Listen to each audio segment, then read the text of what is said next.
दोस्तों नमस्कार, स्वागत है एक बार फिर से देश और दुनिया की तमाम बड़ी खबरों में। यदि आपने अभी तक चैनल को सब्सक्राइब नहीं किया है तो कृपया चैनल को लाल बटन दबाकर सब्सक्राइब करें और घंटी बटन भी दबा दें। इन पहली बड़ी खबर, मध्य प्रदेश में वोटिंग के बीच हिंसा से मचा हड़कंप। नरेंद्र सिंह तोमर के दिमनी में हुआ पथरावा, गोली चलने की भी शिकायत। दरअसल मध्य प्रदेश विधानसभा चुनाव के लिए आज वोट डाले गए। इस दौरान मुरैना में हिंसा की बड़ी खबर सामने आई। मिली जानकारी के अनुसार सुबह मतदान के समय दिमनी विधानसभा के पोलिंग बूथ क्रमांक 147 और 148 पर पत्थरबाजी की घटना सामने आई। साथ ही गोलीबारी की भी सूचना मिली। इस घटना में एक शख्स को पत्थर लगने की वजह से गंभीर चोट आई। जानकारी मिलते ही पुलिस वहां पर पहुंची और दोनों तरफ के लोगों को वहां से हटा दिया। आपको बता दें कि मध्य प्रदेश में कड़ी सुरक्षा के बीच सभी 230 सीटों पर मतदान हुआ। दिमनी विधानसभा क्षेत्र के मतदान केंद्र 148 पर सुबह मुंह पर कपड़ा लपेटे कुछ लोगों ने पथराव शुरू कर दिया। दोनों तरफ से फायरिंग की बात भी कही जा रही है। हिंसा के बाद वहां भगदड़ जैसे हालात बन गए। सुरक्षा कर्मियों ने तुरंत एक्शन लेते हुए उपद्रवियों को खदेड़ दिया। साथ ही बूथ पर भी सुरक्षा बढ़ा दी गई।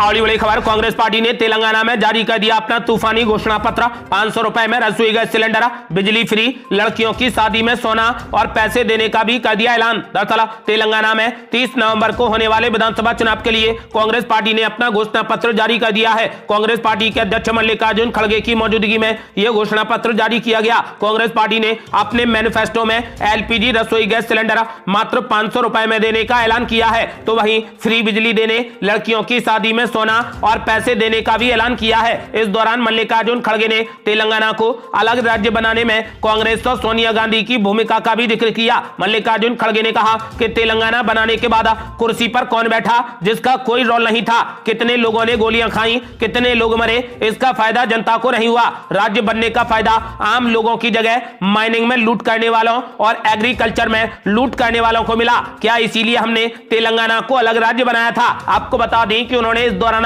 जनता से कांग्रेस के पक्ष में वोट करने की अपील की। कांग्रेस ने घोषणा पत्र में महिलाओं पर ज्यादा फोकस किया है। इसके अलावा गरीबों और किसानों के लिए भी कई बड़े वादे किए हैं। इसके अलावा कांग्रेस पार्टी ने अपने घोषणा पत्र में महिलाओं को बस में बिल्कुल फ्री सफर कराने का भी बड़ा वादा किया है।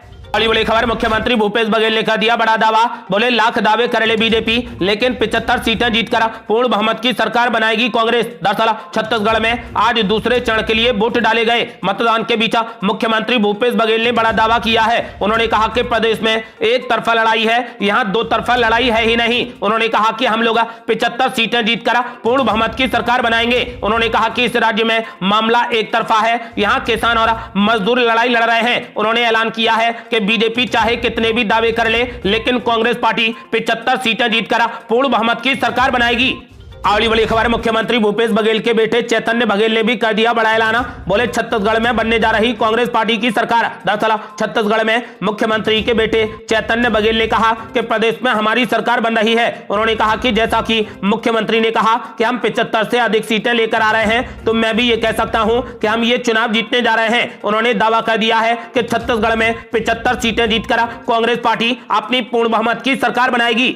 अगली बड़ी खबर, प्रियंका गांधी ने बीजेपी पर बोला जबरदस्त हमला। बोली जनता चिकनी चुपड़ी बातें करने वालों को सिखाएगी सबक। दरअसल प्रियंका गांधी ने कहा कि मुझे पूरा यकीन है कि मध्य प्रदेश की जनता घोटालों, चिकनी चुपड़ी, झूठी बातों, लोगों को आपस में ही लड़ा देने की साजिशों और कुर्सी को जागीर समझने वाली मानसिकता को करारा सबक सिखाएगी। जनता हमें असीम स्नेह और समर्थन दे रही है। उसे इस बात की तसल्ली है कि 18 सालों का कुशासन अब समाप्त होने वाला है और मध्य प्रदेश में सच बोलने वाली, लोगों की बात सुनने वाली, और अमन चैन के रास्ते पर चलने वाली कांग्रेस सरकार आने वाली है। लेकिन आपके प्यार का अंदाजा साधारण बहुमत से नहीं लगेगा। हमारी सरकार को प्रचंड और संपूर्ण जनादेश चाहिए, जिसकी आहट स्वयं आपके प्रेम और उत्साह से ही मिल रही है। उन्होंने कहा कि आज अपने मन के तूफान को वोटों में बदल दीजिए। हमें इतनी ज्यादा सीटें जिताकर विधानसभा भेजिए कि कोई आपकी और हमारी सरकार चुरा लेने या फिर अगवा कर लेने का सपना भी ना देख सके।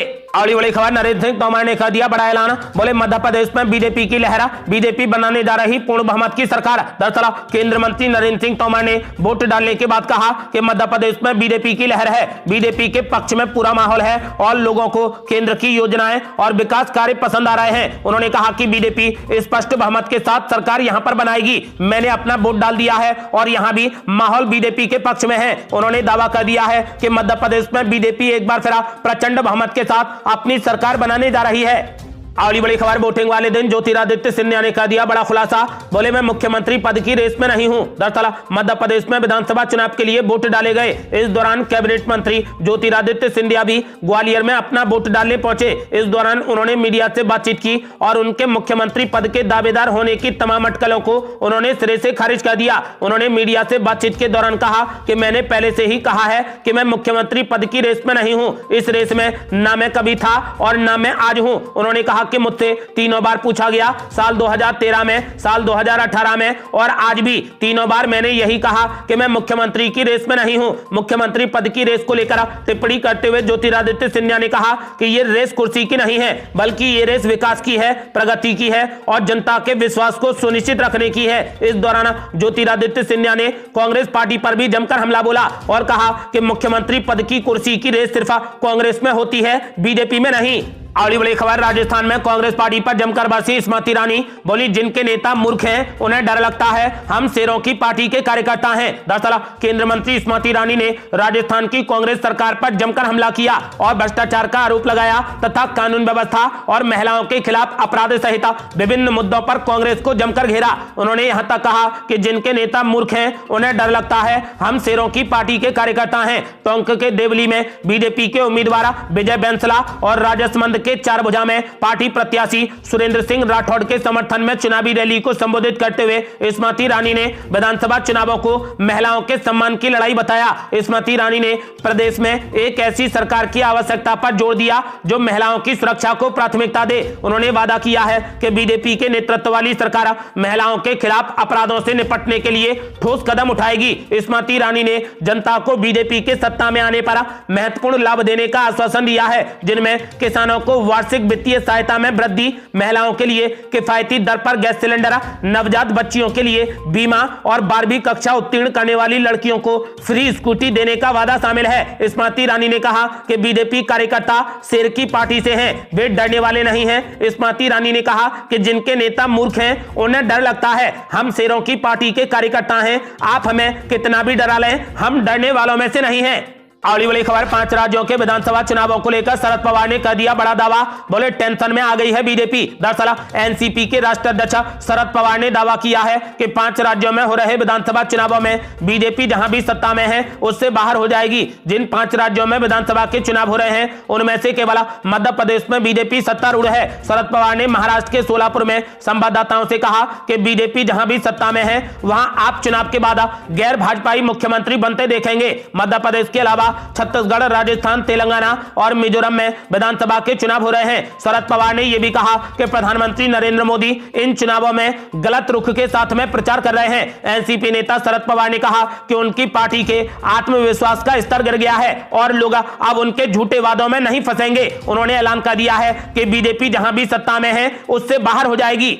अगली बड़ी खबर, मध्य प्रदेश के भिंड में वोटिंग के दौरान नहीं थमा उपद्रव। पहले बीजेपी विधायक पर हुआ हमला, अब युवक को मार दी गोली। दरअसल मध्य प्रदेश में विधानसभा चुनाव के लिए वोट डाले गए। इस बीच कुछ विधानसभाओं से हिंसा की बड़ी खबरें सामने आई। ऐसे में भिंड जिले की मेहगांव विधानसभा सीट पर भारतीय जनता पार्टी के उम्मीदवार राकेश शुक्ला पर हमला हुआ है। मिली जानकारी के अनुसार बीजेपी विधायक पर मानहड़ गांव में पथराव हुआ है, जिसमें वो घायल हो गए। साथ ही उनकी गाड़ी का भी कांच टूटा है और फायरिंग की शिकायत भी मिली है। इस घटना की जानकारी मिलते ही भारी पुलिस बल मौके पर पहुंचा।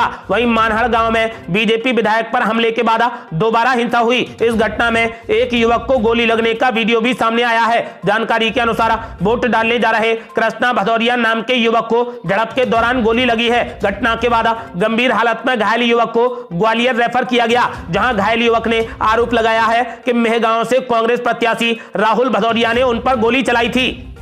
अगली बड़ी खबर, गजेंद्र सिंह शेखावत ने कांग्रेस पार्टी पर बोला जबरदस्त हमला, जनता और कार्यकर्ताओं से की बड़ी अपील। बोले भगवान राम के सैनिकों की तरह उठो और कांग्रेस सरकार के अहंकार को चूर चूर कर दो। दरअसल राजस्थान विधानसभा चुनाव में प्रचार अभियान काफी तेज हो गया है। इसी क्रम में बायतू विधानसभा क्षेत्र में बीजेपी ने एक जनसभा का आयोजन किया। बायतू में आयोजित जनसभा को खुद प्रधानमंत्री मोदी ने भी संबोधित किया। इस जनसभा को संबोधित करते हुए केंद्रीय जल शक्ति मंत्री गजेंद्र सिंह शेखावत ने कहा कि किसान, युवा और महिला विरोधी मोदी कांग्रेस सरकार के अहंकार को चूर चूर करने के लिए सबको भगवान श्री राम के सैनिकों की तरह उठकर और डटकर काम करने की आवश्यकता है। अपने संबोधन के दौरान गजेंद्र सिंह शेखावत ने कहा कि 3 दिसंबर को भारतीय जनता पार्टी की विजय के साथ राजस्थान में जनता दूसरी दीपावली मनाएगी। केंद्रीय मंत्री ने दावा किया कि इस बार राजस्थान में हम सब लोगों को 4 दीपावली मनाने का सुअवसर मिला है। पहली दीपावली हम सब लोगों ने अभी मना ली है, दूसरी दीपावली जनता कांग्रेस के क्रोध और अहंकार रूपी रावण,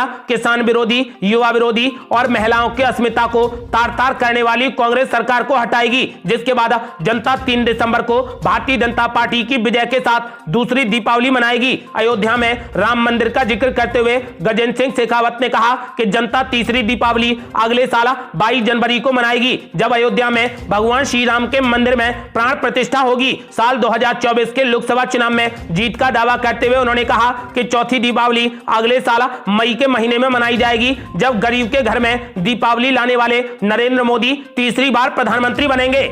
बड़ी खबर, पंजाब में आम आदमी पार्टी सरकार शुरू करेगी आटा दाल योजना, सीधे पहुंचेगी घर। बीजेपी बोली ये केंद्र की स्कीम है। दरअसल आम आदमी पार्टी की भगवंत मान सरकार पंजाब में घर घर आटा दाल योजना शुरू करने वाली है। श्री गुरु नानक देव जी के प्रकाश पर्व के अवसर पर 27 नवंबर को पंजाब सरकार इस योजना की शुरुआत करेगी। इस योजना के तहत प्रदेश के गरीबों को गेहूं और आटे की होम डिलीवरी दी जाएगी। खाद्य और नागरिक आपूर्ति विभाग द्वारा तैयार की गई योजना को मुख्यमंत्री भगवंत मान ने भी हरी झंडी दिखा दी है। घर घर आटा दाल योजना के तहत अगले साल से गरीबों के घर डिलीवरी हो जाएगी। आपको बता दें कि फिलहाल 27 नवंबर को इस योजना की औपचारिक शुरुआत की जाएगी। इस योजना से राज्य में प्रधानमंत्री कल्याण योजना के 1.42 करोड़ लाभार्थियों को घर पर आटा पहुंचाया जाएगा। पंजाब की सरकार की घर घर आटा दाल पहुंचाने की योजना शुरुआत से पहले ही बीजेपी के सवालों के घेरे में आ गई है। पंजाब बीजेपी अध्यक्ष सुनील जाखड़ का कहना है कि यह केंद्र सरकार की योजना है। आम आदमी पार्टी की सरकार